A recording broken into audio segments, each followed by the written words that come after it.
Hello मेरे future champions, क्या हाल है? हो गई मौज मस्ती? और कितना मौज मस्ती करेंगे। मौज मस्ती करते करते तो आप अपना हाफ ईयरली एग्जाम्स का रिजल्ट भी खराब कर लिए, लेकिन फिर भी आपका मौज मस्ती चालू है। अब क्या, अक्टूबर खत्म होने वाला है, दिवाली भी खत्म हो गई है, और अभी भी यदि आप सीरियस नहीं हुए हैं तो अब फिर बहुत मुश्किल हो जाएगा। अभी भी वक्त है संभल जाने का, कम बैक करने का। अभी भी समय है, कुछ नहीं हुआ है। आपके मन में क्वेश्चन आ रहा होगा, क्या ये अक्टूबर तक हम अपना टाइम खत्म कर लिए हैं और अभी भी कम बैक किया जा सकता है? यस मेरी जान, अभी भी कम बैक किया जा सकता है।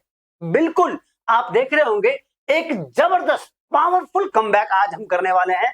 आज के वीडियो में हम लोग एक ऐसी स्ट्रेटजी, ऐसी आपका तैयारी का टिप्स हैक्स जानने वाले हैं जो आपका बोर्ड एग्जाम को लेकर के एक जबरदस्त कमबैक होने वाला है। जैसे कि आप देख रहे होंगे कि यदि अभी भी आपका 9th में या अभी हाफ ईयरली एग्जाम तक आपका 40% स्कोरिंग रेट है आपका, और अभी आपको बहुत टेंशन है कि क्या होगा, मेरा अक्टूबर खत्म हो गया है, तैयारी कुछ नहीं है, मैथ्स साइंस बहुत टेंशन में है, समझ में नहीं आ रहा है, फिर कुछ दिनों के बाद हमारा प्री बोर्ड एग्जाम होने वाला है, फिर उसके बाद बोर्ड बुक का पहला एग्जाम होगा, उससे भी नहीं होगा तो फिर दूसरा एग्जाम होगा, बहुत सारे लोचा होने वाला है।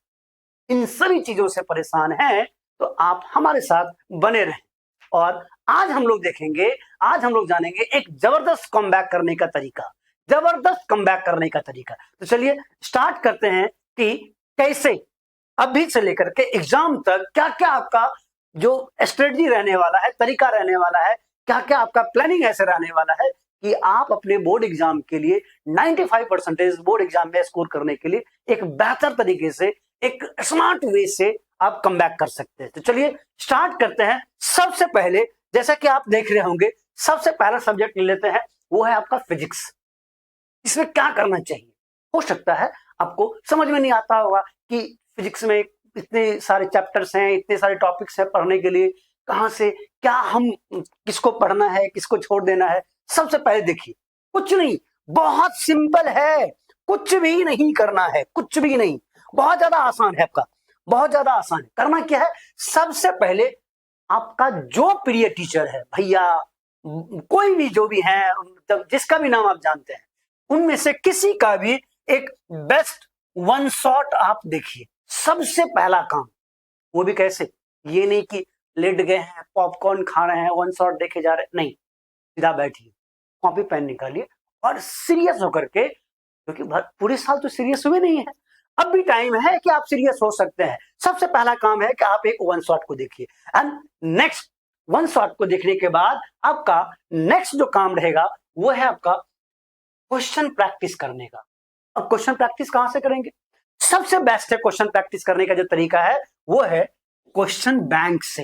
एक अच्छा क्वेश्चन बैंक लीजिए, एंड उसके बाद PYQ। भाई साहब, इसको तो नहीं भूलना है, इसको भूल गए तो रिजल्ट आपको भूल जाएगा, और आप चाहते हैं कि रिजल्ट आपको ना भूले, तो ये जो वर्ड आपको दिख रहा होगा ना, PYQ, इसे तो बिल्कुल नहीं भूलना है, चाहे कोई भी सब्जेक्ट क्यों नहीं हो।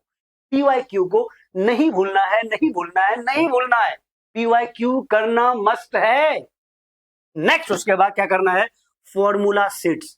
अब फिजिक्स के चाहे कोई भी चैप्टर हो, रिफ्लेक्शन चैप्टर हो, रिफ्रैक्शन चैप्टर हो, इलेक्ट्रिसिटी हो, इलेक्ट्रोमैग्नेटिक चैप्टर हो, कोई भी चैप्टर क्यों नहीं हो, इसके सारे फॉर्मूला को, क्योंकि आपका ये MCQ एंड शॉर्ट क्वेश्चन में आपको बहुत मदद करने वाला है, उसको सबसे पहले एक पेपर शीट पे, एक पेज पर उसको आप कंप्लीट करेंगे। उसके बाद न्यूमेरिकल सॉल्व करना है, वो बहुत जरूरी है न्यूमेरिकल्स, क्योंकि ये स्टैंडर्ड बेस का क्वेश्चन, क्योंकि अब CBSE का वो पैटर्न नहीं रहा है जो आप पहले से, जैसे कि आपका भैया दीदी पहले जो एग्जाम दे चुके हैं कि भाई NCERT का बुक उठाना है और धड़ल्ले से उसको दे दे दे दे दे कर देना है, बस हो गया, क्योंकि एक फिक्स है, इतने क्वेश्चंस होते हैं और यही क्वेश्चन हर साल पूछेंगे।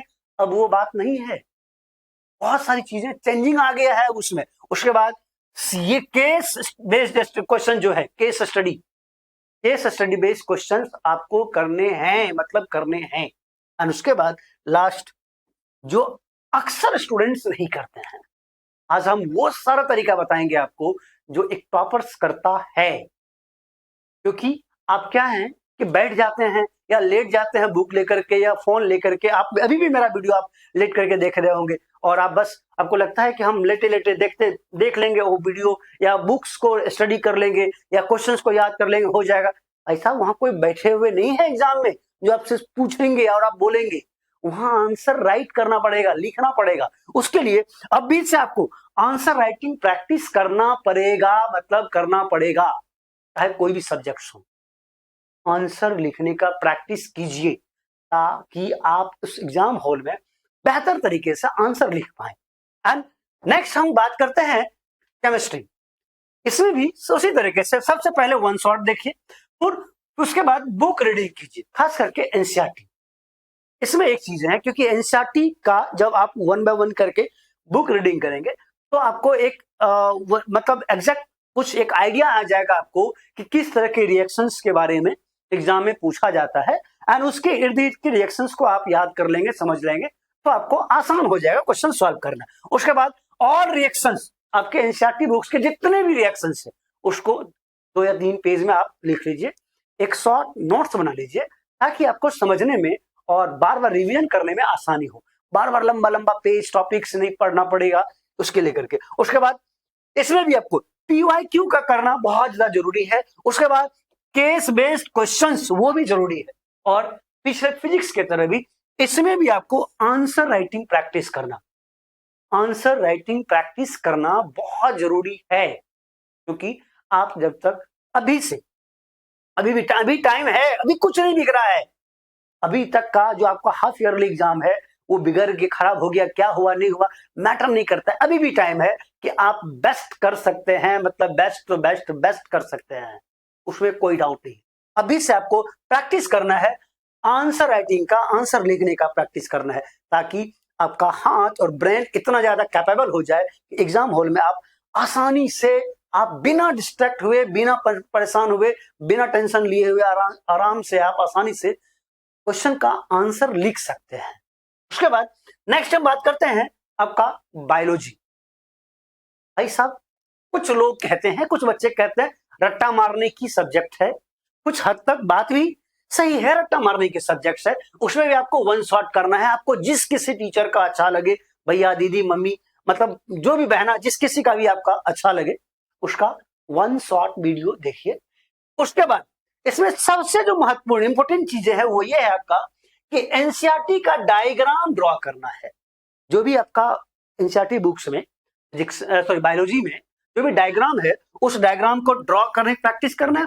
उसको लेवलिंग समझते हैं ना, कि कौन पार्ट्स कहाँ क्या है नहीं है, किसका कोई किस पार्ट्स का क्या नाम है नहीं है, उसको लिखना, इसको प्रैक्टिस करना है। और सिर्फ एनसीईआरटी बुक्स का, और बहुत सारे बुक्स, बहुत ज्यादा दूर जाने की जरूरत नहीं है। आप एनसीईआरटी कर लेंगे आपके लिए सफिशिएंट हो जाएगा। नेक्स्ट हम बात करते हैं 1 पेज नोट्स पर चैप्टर। एनसीईआरटी का जो भी आपका चैप्टर है, सारे चैप्टर का 1 पेज मैक्सिमम 2 पेज नोट्स बनाइए, शॉर्ट नोट्स, ताकि आपको एंड टाइम में रिवीजन करने में आपको मजा आएगा, आसानी होगा और अच्छे से आपका प्रिपरेशन तैयारी हो जाएगा। एंड उसके बाद पीवाईक्यू करना है, केस बेस्ड क्वेश्चंस तो करना ही है। जैसे कि आप जानते हैं कि सीबीएसई अब लगभग चाहे जो भी पैटर्न हो, एमसीक्यू का हो, चाहे वेरी शॉर्ट का हो, लॉन्ग का हो, ये इसको आप जो इसमें केस स्टडी बेस या केस बेस्ड स्टडी क्वेश्चन पूछने लगा है, ताकि आपको आपका टेस्ट लिया जाए कि आप सोचने की क्षमता कितना ज्यादा है। ये अब वो खत्म, वो समय आप खत्म हो गया, रट्टा मार लो आओ रिजल्ट आ गया, नहीं। उसके बाद इसमें भी आपको आंसर लिखने का प्रैक्टिस करना है, तो मतलब करना है। नेक्स्ट हम बात कर लेते हैं सोशल साइंस का, क्योंकि बहुत सारे स्टूडेंट्स को इसमें डर लगता है कि क्या लिखना है नहीं लिखना है, कुछ समझ में नहीं आता है, बहुत लंबा लंबा डेट्स वगैरह होता है, बहुत सारे इवेंट्स होता है, इतनी सारी चीजों को याद रखना पड़ता है। तो इसमें भी आपको वन शॉट का वीडियो देखना है, मतलब देखना है। उसके बाद कोई दूसरा बुक्स नहीं, कुछ नहीं, सिर्फ एनसीईआरटी, सिर्फ एनसीईआरटी लाइन बाय लाइन करके आपको रीडिंग करना है। जितना बार आप रीडिंग कर सकते हैं, मेरे ख्याल से मेरा ये सलाह है कि आप अदर सब्जेक्ट पढ़िए। जैसे कि मैथ्स पढ़ लिए, मन बोर हो गया, कोई बात नहीं, आप सोशल साइंस निकाल लीजिए, उसको स्टडी कर लीजिए।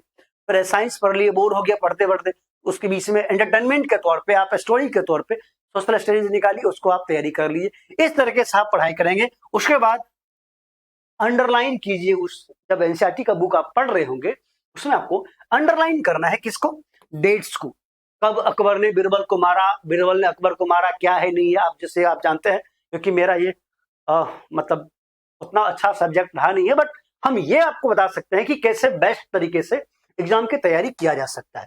उसके बाद हम उसका जो इवेंट्स है, की पॉइंट्स है, उसे अंडरलाइन कीजिए और उसको याद कीजिए। नेक्स्ट, मैप्स को पढ़ना है, इससे क्वेश्चन आता है। जब तक आप मैप को प्रैक्टिस नहीं करेंगे आप ये क्वेश्चंस को सॉल्व नहीं कर पाएंगे, और श्योर है कि यदि आप मैप्स को प्रैक्टिस नहीं किए तो एग्जाम में आप छोड़ करके आएंगे। उसके बाद इसमें भी साइंस की तरह, फिजिक्स केमिस्ट्री बायोलॉजी की तरह आंसर लिखने का प्रैक्टिस करना है, क्योंकि इसके बिना तो नहीं होगा। कोई भी सब्जेक्ट हो आपको आंसर लिखने का प्रैक्टिस करना है, जो कि आपको एग्जाम हॉल में बहुत अच्छे से मदद करने वाला है कि कैसे बेहतर तरीके से आंसर लिखा जा सके। और अब हम बात करते हैं एक ऐसे खतरनाक सब्जेक्ट का जिससे लगभग हर स्टूडेंट्स को डर लगता है। एक होता है उस सब्जेक्ट में कमजोर होना तो दूर की बात है, इस भाई साहब का डर लगता है बच्चों को, पता नहीं क्यों। ये मतलब किस दुनिया का चीजें हैं, ये एलियन है या वो मतलब द्वापर या सतयुग का ये मतलब क्या है, राक्षस वगैरह है, क्या है नहीं है पता नहीं, बट पता नहीं सब्जेक्ट से डर बहुत लगता है स्टूडेंट्स को। तो उसमें करना क्या है, सबसे पहले हर एक चैप्टर का वन शॉट देखना है। नो रट्टा मारिंग, कोई रट्टा काम नहीं आएगा आपका। जब तक कंसेप्ट क्लियर नहीं आएगा, आप प्रैक्टिस नहीं करेंगे, तब तक मैथ्स में कोई रट्टा काम नहीं आने वाला है। रट्टा मारने का काम खत्म। नहीं तो कोई भी बच्चा, चाहे कोई भी रहे, चाहे आपका मैथ में कोई भी नॉर्मल है या मतलब कोई भी क्यों नहीं हो, आपका रट्टा मार के सोचेंगे जाएंगे और एग्जाम मेरा अच्छा हो जाएगा, नहीं पॉसिबल है। रट्टा मारने का काम तो भाई साहब बिल्कुल नहीं करना है, मतलब नहीं करना है, मतलब नहीं करना है। उसके बाद एटलीस्ट आपका जो चैप्टर अभी बाकी है पढ़ने के लिए, आगे जो पढ़ रहे होंगे, उसको करने के साथ साथ कम से कम 20 to 25, 20 से 25 क्वेश्चंस एवरीडे आपको प्रैक्टिस करना है। क्योंकि भाई साहब मैथ्स आपने प्रैक्टिस नहीं किया ना तो एंड टाइम पे जाके भूल जाएंगे, और वहां एग्जाम हॉल में बैठेंगे कहेंगे ओहो थोड़ा सा भूल गए हम, लगता है इस क्वेश्चंस को हम पढ़े थे, बनाए थे, लेकिन थोड़ा प्रैक्टिस करते ना तो बन जाता। लेकिन प्रैक्टिस अब ऐसा ना करना पड़े, उसके लिए आपको कम से कम 20 से 25 क्वेश्चंस रोज एवरी डे प्रैक्टिस करना है आपको। और कहां से प्रैक्टिस करेंगे क्वेश्चंस को? सबसे पहला पीवाईक्यू कीजिए, दूसरा सैंपल पेपर कीजिए, उसके बाद क्वेश्चन बैंक। सैंपल पेपर बनाना बहुत जरूरी है, बहुत जरूरी है। PYQ, sample paper and question banks, ये 3 चीज मैथ्स में करना पड़ेगा आपको, तब आप बेस्ट कर पाएंगे अपने एग्जाम में, बोर्ड एग्जाम में। उसके बाद केस स्टडी बेस्ड क्वेश्चंस को सॉल्व करना है। साइंस एनालिसिस की तरह मैथ्स में भी केस स्टडी बेस्ड जो है, इसके अकॉर्डिंग जो स्टैंडर्ड का जो क्वेश्चंस होता है उसको सॉल्व करने का प्रैक्टिस करना है। नेक्स्ट हम बात करते हैं इंग्लिश एंड हिंदी। बहुत बड़ा तोप नहीं है, थोड़ी सब्जेक्ट है और बहुत मोटा मोटा बुक्स वगैरह भी नहीं है पढ़ने के लिए, पतला पतला बुक है, आप आराम से कर सकते हैं। जैसे कि उसके क्या करना है, वन शॉट देखना है, मेन समरी, उस कोई भी स्टोरी है उसका।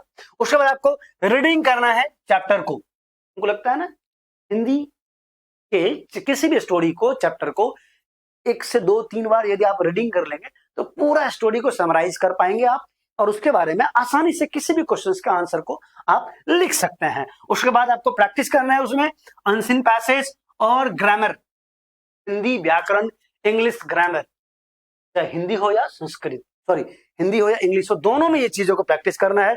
और इसमें भी आपको आंसर राइटिंग करने का प्रैक्टिस करना है, चाहे कोई भी। मैथ्स में तो खैर आप जैसे उसको प्रैक्टिस करेंगे आप क्वेश्चंस का तो वो हो गया आपका, क्योंकि वही काम करना है आपको। बट अदर सब्जेक्ट में, मैथ्स को छोड़कर के किसी और सब्जेक्ट में, चाहे आप साइंस ले लीजिए, एसएसटी ले लीजिए, या फिर आप हिंदी इंग्लिश ले लीजिए, उसमें सिर्फ पढ़ने से, याद करने से काम नहीं चलेगा, आपको आंसर लिखने का प्रैक्टिस भी करना पड़ेगा। उसके बिना नहीं संभव है, मतलब नहीं संभव है। अभी तक जो हो गया है वो हो गया। ये 90 डेज का जो हैक है, वो जो बहुत ही इंपॉर्टेंट टाइम है, मतलब इतना इंपॉर्टेंट टाइम है, पूरे साल क्या किए नहीं किए कोई फर्क नहीं पड़ता है। और अभी जो पढ़ेगा, जो जगेगा, जो मेहनत करेगा, वो रिजल्ट्स ले जाएगा। और आप देखते रह जाएंगे अपने अगल बगल में। नेक्स्ट हम बात कर लेते हैं कि नेक्स्ट उसके बाद है आपका हाफ ईयरली का जो एग्जाम था ना आपका, वो एक जस्ट फीडबैक था आपके लिए कि भाई साहब हमें क्या करना चाहिए था, मैंने क्या किया और क्या नहीं करना चाहिए था, क्या हमको किया, ये फीडबैक था। एक्चुअल में जो मेन गेम है ना चेंज करने वाला, जो आप चेंज करना चाहिए, गेम चेंजर आपका साबित होगा, वो है आपका बोर्ड। ये आपका मेन गेम है, यहां फोकस करना है। और वो भी क्या, बोर्ड का फर्स्ट वाला, पहला वाला, सेकंड वाला नहीं। भाई साहब थोड़ा और मस्ती कर लेते हैं, इसमें नहीं होगा तो सेकंड वाला हमारे हाथ में है। नहीं भाई साहब, अब भी से मेहनत करना है तुमको, हमको लग करके तुम्हारे एग्जाम की तैयारी अभी से करवाना है। हो सकता है इस मेहनत में, क्योंकि पूरे साल तो बकैती करते हुए आप आए हैं, थोड़ा बहुत किसी सब्जेक्ट में चूक हो जाए तो उसके प्रैक्टिस हम सेकेंड ईयर में कर लेंगे, सेकेंड एग्जाम में कर लेंगे। बट हमारा टारगेट फोकस होना चाहिए, पहला एग्जाम मतलब पहला एग्जाम। नहीं तो आपको पता है कि हमेशा की तरह समय गंवाकर फेल हो जाओ और रिजल्ट्स के बाद पछताओ, या अभी से टॉपर्स की तरह स्टडी करके 95% प्लस का स्कोर करो। आज यहीं तक, मिलते हैं एक नए स्ट्रेटजी के साथ में, और जहां पे हम लोग और डिस्कस करेंगे कि और जो हमारा जैसे जैसे टाइम बीतते जाएगा हम कैसे अपने स्टडी को बेहतर कर पाएंगे अगले बोर्ड एग्जाम के लिए। तब तक के लिए टाटा बाबा, मिलते हैं नेक्स्ट वीडियो। Thank you.